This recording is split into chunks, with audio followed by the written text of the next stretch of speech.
কেইটামান টকাৰ বাবে এখন গৰিমামণ্ডিত চৰকাৰী বিদ্যালয়ৰ গৰিমাত চেকা লগালে বিদ্যালয়ৰ প্ৰধান আৰু কৰ্তৃপক্ষই। টকাৰ লোভ এৰিব নোৱাৰি বিদ্যালয়ৰ পুৰণা টিনপাত বেচিলে চোৰাংকৈ। এই অভিযোগ আমাৰ নহয়, এই অভিযোগ স্থানীয় ৰাইজৰ। উল্লেখ্য যে কামৰূপ জিলাৰ চমৰীয়া শিক্ষা খণ্ডৰ অন্তৰ্গত ৰঙাপানী ইছমাইল হুছেইন উচ্চ মাধ্যমিক বিদ্যালয়ত পঞ্চদশ বিত্তীয় আয়োগৰ ধনেৰে মেৰামতি কৰা হৈছে এটা গৃহ।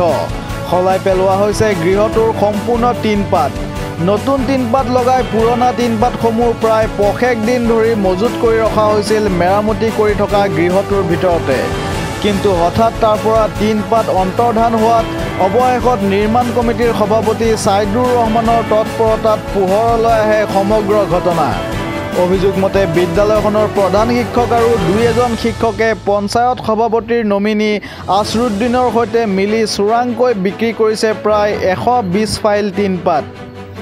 ইতিমধ্যে বিষয়টো সন্দৰ্ভত আৰক্ষীৰ কাষ চাপিছে নিৰ্মাণ কমিটিৰ সভাপতি ছাইদুৰ ৰহমানে। দোষীক শাস্তিৰ দাবী জনাইছে স্থানীয় ৰাইজে। এই ঘটনাই সমগ্ৰ অঞ্চলটোতে এতিয়া চাঞ্চল্যৰ সৃষ্টি কৰিছে। চমৰীয়াৰ পৰা ৰেজাউল হাছানৰ ৰিপৰ্ট, এনি আছাম 24/7।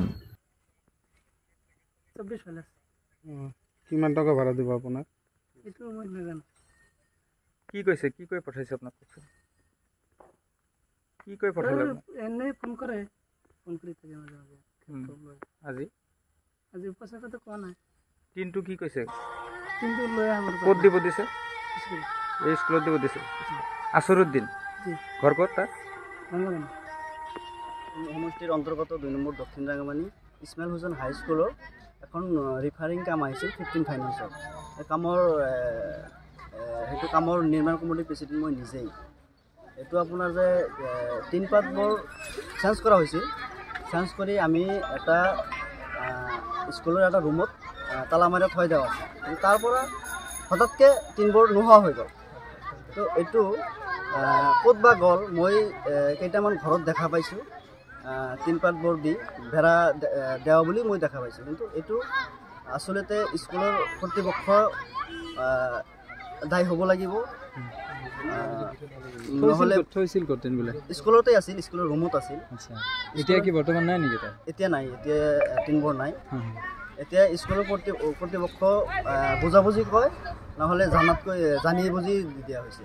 গতিকে এইটো মই অতি সোনকালে বস্তুখিনি হ'লে ঘূৰাই আনিব লাগিব, নহ'লে আমি আইনৰ কাষ চাপিবলৈ বাধ্য। এইটো বেচা বুলিও মই গম পাইছোঁ, 200 টকা কৰি বেচা বুলিও মই গম পাইছোঁ। কেইটামান ঘৰত ময়ো গৈছিলোঁ, সেইটো ঘৰতো মই দেখা পাই আছোঁ, দেখি আহিছোঁ টিনবোৰ আছে বুলি দেখা পাইছোঁ। তেওঁলোকে কি কয়? তেওঁলোকে এতিয়া কৈ আছে যে মই নাজানো।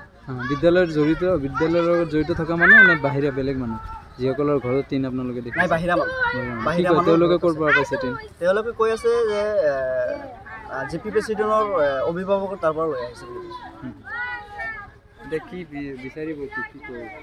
এতিয়া টিনবোৰ ঘূৰাই আনিব লাগিব, নহ'লে আমি আইনৰ কাষ চাপিবলৈ বাধ্য হ'ম।